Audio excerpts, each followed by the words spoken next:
আদর্শ আমরা কেন মানছি না? অন্যায় প্রতিবাদ করার আদর্শ কেন মানছি না? হক কথা বলার কথার আদর্শ কেন মানছি না? নবী আলী সাল্লাল্লাহু দাম দান শহীদ করার আদর্শ আমরা কেন মানবো না?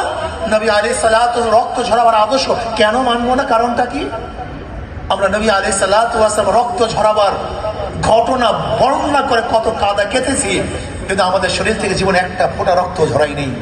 নবী আলী সাল্লাল্লাহু ঘাম ঝরানোর কথা কত বয়ান করেছি, কিন্তু আমার শরীর থেকে এক ফোঁটা ঘামও আমি ঝরাই নেই। নবী আলী সাল্লাল্লাহু তলোয়ারের বয়ান কত করেছি, কিন্তু আমার হাতের মধ্যে কোনোদিন অন্যায়ের মোকাবিলার জন্য একটা লাঠি ওঠে নাই। আশিদ্দাউ আলাল কুফফার রুহামাউ বাইনাহুম তারাহুম রুক্কান সুজ্জাদা ইয়াবতাগুনা ফাদলাম মিনাল্লাহি ওয়া রিদওয়ানা। নবীর চরিত্রের কথা কোরআনে অনেক বর্ণনা করেছি, কিন্তু যখনই আমি বাতিলের মোকাবেলা যাই, বিড়াল হয়ে যাই, তখন আর বাঘ হতে পারি না। আজীব এক মানুষ। আমরা স্টেজে বয়ান করি নবীর আদর্শ নিয়ে, কিন্তু আমার মধ্যে নবীর আদর্শ বলতে কিছুই থাকে না। এটা দিন না।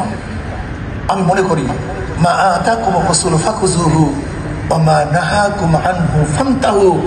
নবী আলাইহিস সালাতু 23 বছরের জিন্দেগি নিয়ে আমাদের চিন্তা করতে হবে, সে আমল করতে হবে। এইমাত্র যে বলেছেন এক বক্তা যে কোরআনের মধ্যে যাহা কিছু আদেশ ছিল নবী পালন করেছেন, যাহা কিছু নিষেধ ছিল সব বর্জন করছেন। এইটাই নবীর আখলাক, এইটাই নবীর চরিত্র। আল্লাহ নবী আলাইহিস সালাতু ওয়াস সালামের গোটা চরিত্রে আমল করার তৌফিক দান করেন। ধরে নেন ডাক্তার আবিদ হুসাইন সাহেব আজকে নবী সিরাত লিখেছেন। এই সিরাতের মধ্যে নবীর যুদ্ধের হাজার ঘটনা নিয়ে আসছেন, কিন্তু তার কাছে প্রশ্ন করেন আপনার মনের মধ্যে যখন লিখেছেন একজন যুদ্ধ করতে মনে চাইছে কিনা? প্রশ্ন করেন মনের কাছে। আমি লিখেছি যুদ্ধের ইতিহাস, কিন্তু আমি কি একজন যুদ্ধ করার স্পৃহা আমার মধ্যে আসছে কিনা? আমাদের সমস্যা এখানে। আমি সেখানে একদিন বয়ান করতে গেলাম এক মাদ্রাসায়। মুহাদ্দিস সাহেব আমার পাশে, তিনি মুহাদ্দিস সানি কিতাবুল মাগাজি পড়ায়। আমি বললাম ভাই আপনি কিতাবুল মাগাজি পড়ান, যুদ্ধ বিগ্রহের বয়ান করেন, হাদিসের মধ্যে পড়াইতেছেন বুখারীর মধ্যে, কিন্তু আপনি স্বীকার করেন, আপনি বুকে হাত দিয়ে বলেন আপনার মধ্যে একদিনও যুদ্ধের স্পৃহা আসছে কিনা? আমাদের সমস্যা এখানে।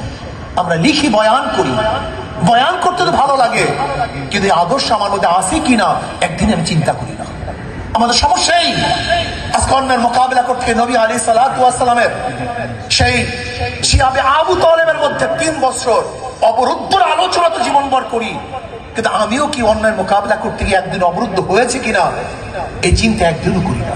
কাজে আসুন না, যা লিখছি তা বাস্তবায়ন করি। আল্লাহ আমাকেও যা পড়ছি তা বাস্তবায়ন করার তৌফিক দান করেন। আমার আলাইকুম।